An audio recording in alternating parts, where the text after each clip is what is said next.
All right and welcome to all. आज है 11 मई। यूपीएससी मेंस क्वेश्चन को डिस्कस कर लेते हैं। बहुत सिंपल सा क्वेश्चन है और जो क्वेश्चन था वो आज के एडिटोरियल बेस्ड पे क्वेश्चन दिया गया है, करंट बेस्ड पे।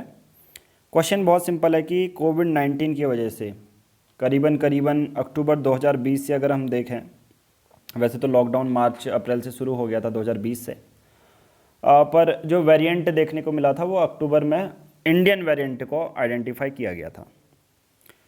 पर क्वेश्चन ये है, जैसे क्वेश्चन पूछा जाता है ना, ग्लोबल वार्मिंग है, एक जगह से दूसरी जगह वीमेन एम्पावरमेंट का है क्वेश्चन, ठीक है, इससे वीमेन में क्या इम्पैक्ट पड़ा, ग्लोबल वार्मिंग से कोरल रीफ पे क्या इम्पैक्ट पड़ा, है ना। तो ये सब क्वेश्चन पूछने के बेसिस पर यूपीएससी इसी फॉर्मेट में क्वेश्चन बनाता है। तो क्वेश्चन क्या था कि किस तरह से कोविड-19 की वजह से डिजिटल एजुकेशन में और डिजिटल हेल्थ में, ठीक है, यहाँ पर दोनों में डिजिटल की बात कर रहा हूँ, एक सबसे बड़ा डिवाइड बन चुका है। डिवाइड मतलब इनइक्वलिटी बनी हुई है। और अगर आप देखोगे यूपीएससी के प्रीवियस ईयर के क्वेश्चन, आपको इसी फॉर्मेट में क्वेश्चन देखने को मिलेंगे। तो क्वेश्चन ये था, 150 शब्दों में था। सोर्स क्या है? हिंदू एनालिसिस। उसके साथ साथ हमने एक और सोर्स भी दिया था अपने एस्पिरेंट को, vforum.org का। यहाँ पर कोविड-19 किस तरह से डिजिटल एजुकेशन को, इनइक्वलिटी को बहुत ज़्यादा बढ़ा रहा है, उस पर यहाँ पर टॉपिक है। तो ये क्वेश्चन क्यों दिया है वो मैं थोड़ा सा आपको बता देता हूँ। देखिए, ये आज के एडिटोरियल्स हैं। अगर आपने नहीं देखा तो आज कुछ साउंड इशू की वजह से हमें दोबारा रीअपलोड करनी पड़ी थी। क्वेश्चन ये है, डिकोडिंग इनइक्वलिटी इन डिजिटल वर्ल्ड। देखिए, बहुत सारे बच्चे कहते हैं कि सर हम एक एडिटोरियल के नोट्स कैसे बनाएं। तो मेरा सिंपल सा मानना है कि एट द एंड आपको किसी भी, चाहे आप बुक पढ़ रहे हो लक्ष्मीकांत, चाहे आप हिस्ट्री पढ़ रहे हो, ज्योग्राफी पढ़ रहे हो, आपको वो बुक के फॉर्मेट में नहीं लिखने, वो आपको आंसर राइटिंग के फॉर्मेट में लिखने हैं। तो आप अपने नोट्स भी इस तरह से प्रिपेयर करें कि आप उसको जो भी लिख रहे हैं, इंट्रो में कैसे यूज़ करूँगा या बॉडी पार्ट में कैसे यूज़ करूँगी, कंक्लूजन में कैसे यूज़ करूँगा या करूँगी, ऐसे ही होना चाहिए अगर आप आईएएस मेंस की प्रिपरेशन कर रहे हैं। तो चाहे आप किसी भी इंस्टीट्यूट में जाएँ, आप क्वालिटी कंटेंट मैच करें, ठीक है, आपको सिमिलर वे में सिमिलर गाइडेंस देखने को मिलेगी। इवन हमारे यहाँ अफोर्डेबल प्राइसेस में और अच्छी गाइडेंस आपको देखने को मिल जाती है। बट आगे बढ़ने से पहले जिसने भी टेलीग्राम एप्लीकेशन डाउनलोड नहीं की है, सर्च बॉक्स में टाइप करना है @PR पब्लिकेशन, तो आप इस फ्री ग्रुप से ज्वाइन हो जाएंगे। बहुत बार बच्चे ये पूछते हैं कि सर क्वेश्चन कहाँ से मिलते हैं, यूपीएससी मेंस क्वेश्चन जो हम अटैम्प्ट करेंगे वो आपको फ्री में यहाँ पर से मिल जाएगा। जो आंसर राइटिंग होगी वो हम इसी ग्रुप में सेंड कर देंगे, तो इसको ज़रूर ज्वाइन कर लें। बट अगर आप चाहते हैं हमारे पेड यूज़र बनना और इनरोल करना हमारे कोर्सेज़ में, तो आप PR पब्लिकेशन के पेड प्लान्स को ज्वाइन कर सकते हैं। ईयरली प्लान है 499 rupees, NCERT test series plan है 499 रुपीज़। तो आप इन दोनों को ज्वाइन कर सकते हैं, ठीक है। तो दोनों एक साथ लेंगे तो 799 रुपीज़ में अवेल कर पाएंगे। आंसर राइटिंग जो ग्रुप है वो यही है। तो मैंने आपको एडिटोरियल में बताया था कौन कौन से सर्वे का यूज़ करना है, ठीक है। ये कुछ आपने न्यूमेरिकल डाटा यूज़ किया होगा, नेशनल सैंपल सर्वे का डाटा यूज़ किया होगा आपने अपने इंट्रोडक्शन पार्ट में, ठीक है। NCERT, अजीम जी, प्रेम जी फाउंडेशन का डाटा, GDP का डाटा, जिनने भी ये यूज़ किया है, 25% इंडियन, इतना। तो ये सब डाटा यूज़ करके आप अपना आंसर लिख सकते हैं, ठीक है। तो एनालाइज करते हैं। सबसे पहले ऊपर आंसर देख लेते हैं सभी लोगों का। यस, प्रॉपर एक स्ट्रक्चर है, प्रॉपर अंडरलाइन की गई है, introduction part, body part, conclusion, बहुत साफ दिख रहा है। इस वाले उसमें देखते हैं, अगर इस वाले आंसर में अगर आप देखेंगे इंट्रो पार्ट तो क्लियर दिख रहा है, पर जो बॉडी पार्ट है उस पर इन्होंने देखिए किस तरह से पॉइंट तो लिखे हैं, यहाँ पर स्पेस दिया है। ट्राई ये करना कि कभी भी बॉडी पार्ट में पॉइंट वाइज लिखें, एक प्रॉपर स्टेटमेंट के बेसिस पर ना लिखें। ऐसा ऐसे में कर सकते हैं, उसमें नहीं। बाकी इनका लास्ट पार्ट ये अच्छा लग रहा है, ठीक है। फिर ये कंक्लूजन का पार्ट है तो सही है। इनका पार्ट इंट्रोडक्शन ये लग रहा है, और बॉडी पार्ट में इन्होंने डिफ्रेंशिएट करा है, तो ये इस तरह से भी लिख सकते हैं। ये भी सही मेथड है। फिर आपने ऊपर आपका आंसर बहुत अच्छा है, ठीक है, दिखने में। पहले एग्जामिनर क्या करता है ना, मेंस आंसर राइटिंग सब बच्चे सोचते हैं कि पॉइंट में अच्छा लिख दूंगा तो बहुत अच्छा आंसर लिख रहा हूँ। नहीं, एक्चुअल में मेंस आंसर राइटिंग होती है कि प्रॉपर स्ट्रक्चर आप ऊपर से कैसा लिख पा रहे हैं, ठीक है। इस आंसर में भी ये भी सही लग रहा है, ठीक है। पर ट्राई करना कि ये ब्लैक ब्लू पेन का यूज़ ना करें, आपको ब्लू ही पेन यूज़ करनी है, राइट, ठीक है। वे फॉरवर्ड गवर्नमेंट के इनिशिएटिव आपने ये लिखे हैं, और कंक्लूज़न, ठीक है। इसमें भी आपको ये डबल अंडरलाइनिंग, देखो कौन कौन सी चीज़ें अवॉइड करनी है, ठीक है। डबल अंडरलाइन ये अवॉइड करना है, ठीक है। ये जो लाइन के बाहर एरो जा रहे हैं, और सबसे पहले वाइट पेज में इतना छोटा लाइन नहीं आता, ये थोड़ा सा और कम करना पड़ेगा आपको, ठीक है। चलिए, ये सबके आंसर हमने ऊपर ऊपर देख लिए, अब एक एक करके आंसर एनालाइज करते हैं, ठीक है। जिनको मैंने बता रखा है ना, इनके आंसर में दिक्कत है, वो आप चेक कर लें, ठीक है। देखो इंट्रोडक्शन में इन्होंने कितना अच्छा डाटा दिया है। नोवल कोरोना वायरस के बेसिस पर नेशनल सैंपल सर्वे जो मैं बात कर रहा था, इन्होंने पूरा यूज़ किया है। किस तरह से डिजिटल एजुकेशन को डिवाइड इनइक्वलिटी बढ़ी है, आपने कुछ फैक्टर दिया है, ठीक है, आपने कुछ पॉइंट दिए हैं।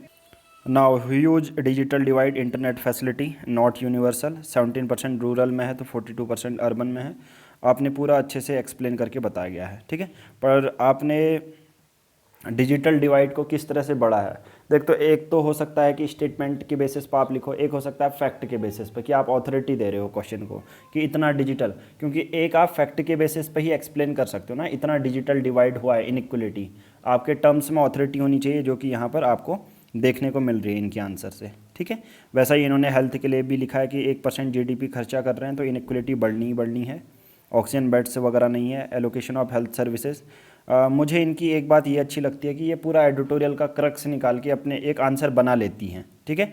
चाहे देखो, और मैं आपको ये सजेशन दूंगा कि सिर्फ इस पर ही डिपेंड ना रहें, बाद में जब रियल आंसर राइटिंग करने का आएगा तब आपको अपने बेसिस पर भी एक दो स्टेटमेंट अच्छे चूज़ करने पड़ेंगे, ठीक है।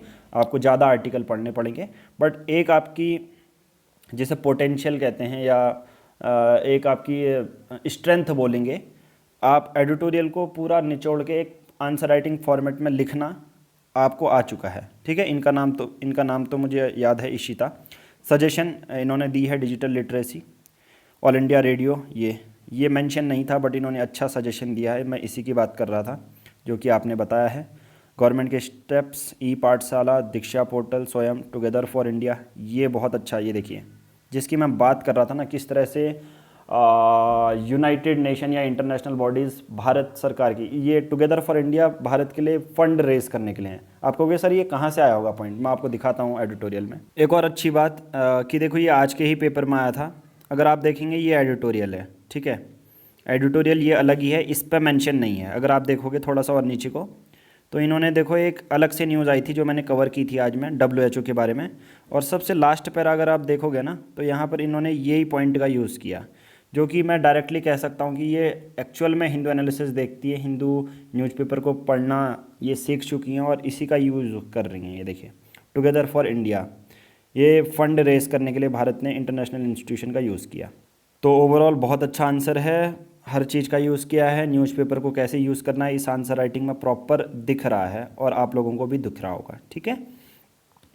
नाउ यहाँ पर आपकी तो मैंने देखिए, मैं पॉइंट्स में बात नहीं करूँगा क्योंकि पॉइंट्स में ऑलरेडी मैं बात कर चुका हूँ कि फैक्ट बेस्ड करना है, पर ट्राई ये करना कि आपको इस तरह से आपको ये नहीं लिखना है, in developing country like India students can not afford digital education because of several reasons, poor network, lack of digital devices, literacy, low income extra, 10 student who are belonging to poor family.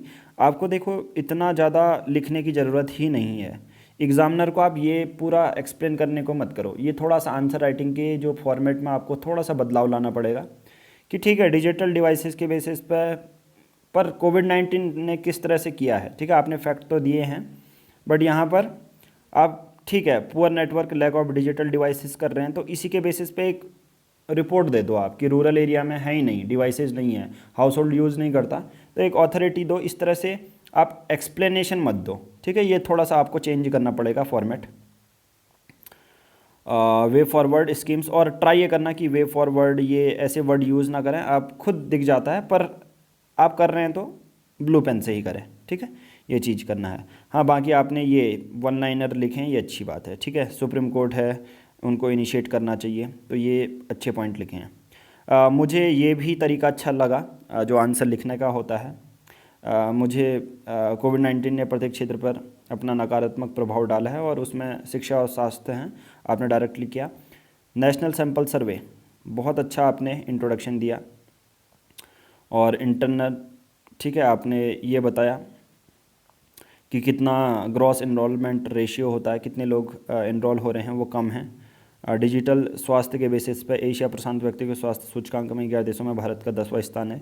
ठीक है, इस तरह से आप बता रहे हो कि हाँ डिजिटल डिवाइड मतलब हेल्थ इंफ्रास्ट्रक्चर में काम नहीं किया जा रहा। बट टू द पॉइंट अगर मैं बात करूं तो क्वेश्चन में आप थोड़ा सा और ज़्यादा डायरेक्टली बात करने का ट्राई करना। ठीक है, जैसे आप अगर देखेंगे तो एक बार कभी भी डाउट होता है ना आंसर लिखने में, तो ट्राई करना कि जो आंसर क्वेश्चन आप लिख रहे हो उसमें अंडरलाइन करोगे तो आपको कहीं ना कहीं बेनिफिट मिलेगा। ठीक है, एक बार ट्राई करके देखना ये ज्योति कि जैसे कोविड-19 यहाँ पर डायरेक्टली बोला है कोविड-19 भारत में डिजिटल शिक्षा और डिजिटल स्वास्थ्य विभाजन को कैसे गहरा करता है, कोविड-19 कैसे करता है। ठीक है, डायरेक्टली ये बात करने के ट्राई करना। ठीक है, बाकी आपने पूरा अच्छा लिखा है। ठीक है, हाँ ये सबसे बड़ा पॉइंट लिखा आपने, कोविन पोर्टल। ठीक है, टेलीमेडिसिन, शिक्षा के ऑनलाइन स्वरूप का कम जानकारी के कारण विद्यार्थी आत्महत्याओं के मामले, आपने पूरा आपने भी आपका भी ये बात सही लगती है कि आप भी न्यूज़पेपर का पूरा यूज़ करते हैं। ठीक है, रिमोट क्षेत्रों में 60% विद्यार्थी ऑनलाइन शिक्षा से वंचित हैं। और थोड़ा सा ये भी ट्राई करना कि अगर कोई ऐसा 60% डाटा, ठीक है, जो ये देते हो आप, तो अगर इसके पीछे अथॉरिटी जुड़ी है तो पक्का उस अथॉरिटी का नाम लिखें, क्योंकि फिर ये मुझे रैंडम फैक्ट लगेंगे या एग्जामिनर को रैंडम फैक्ट लगेंगे कि हाँ 60% है, मैं कोई 70 लिख रहा है, कोई 75 लिख रहा है, इसके पीछे आपने अथॉरिटी नहीं दी है। तो ट्राई करना थोड़ा सा अथॉरिटी अगर मिल जाती है तो ठीक है, अगर नहीं मिलती है या याद नहीं आ रहा पेपर में तो खामखा अपने आंसर को अच्छा बनाने के लिए कि यार मैंने 60% डाल दिया या 70%, वो अच्छा लगे एग्जामिनर को, वो सही नहीं रहता। ठीक है, ट्राई ये करना, अगर भूल जाओ तो कोई दिक्कत नहीं है, एग्जामिनर को उस तरफ माइंड जाता ही नहीं है, बट अथॉरिटी हो तो तभी आप लिखें। ठीक है, बाकी संस्थागत प्रयास क्या हैं, दीक्षा एवं स्वयं पोर्टल, आगे की राह डिजिटल शिक्षा का प्रसार करना, स्पॉट रजिस्ट्रेशन की सुविधा, DD national all India radio के बेसिस पे आपने प्रसार भारती इसका पूरा जिक्र किया है। फिर कंक्लूजन, बहुत अच्छा आंसर है। जो मैंने बोला है आपको वो देखना। ठीक है, आपका इम्प्रूवमेंट यही है, ये 60% वाला लाइन। ठीक है, हाँ जैसे ये नेशनल सैंपल सर्वे आपने अच्छा लिखा है, 17% रूरल, 40% एरिया, इंटरनेट फैसिलिटीज़ के बेसिस पे लाइक डिजिटल। देखो एक और चीज़ याद रखना, but instead of this also have some drawbacks. कोविड-19 पैंडमिक ने एक्सेलरेट किया है अपॉर्चुनिटी, बट उसके साथ साथ ड्रॉबैक्स भी हैं जो कि आपने पूरा बताया है। आपका इम्प्रूवमेंट यही है कि जो ब्लैक वाला है उसको भी ब्लू पेन से लिखें। ठीक है, ये ट्राई करना। वे फॉरवर्ड लिखा है, गवर्नमेंट के इनिशिएटिव लिखें, परफेक्ट आंसर। ठीक है, आपका इम्प्रूवमेंट क्या है, थोड़ा सा जब भी 150 शब्दों की बात आती है तो ट्राई ये करना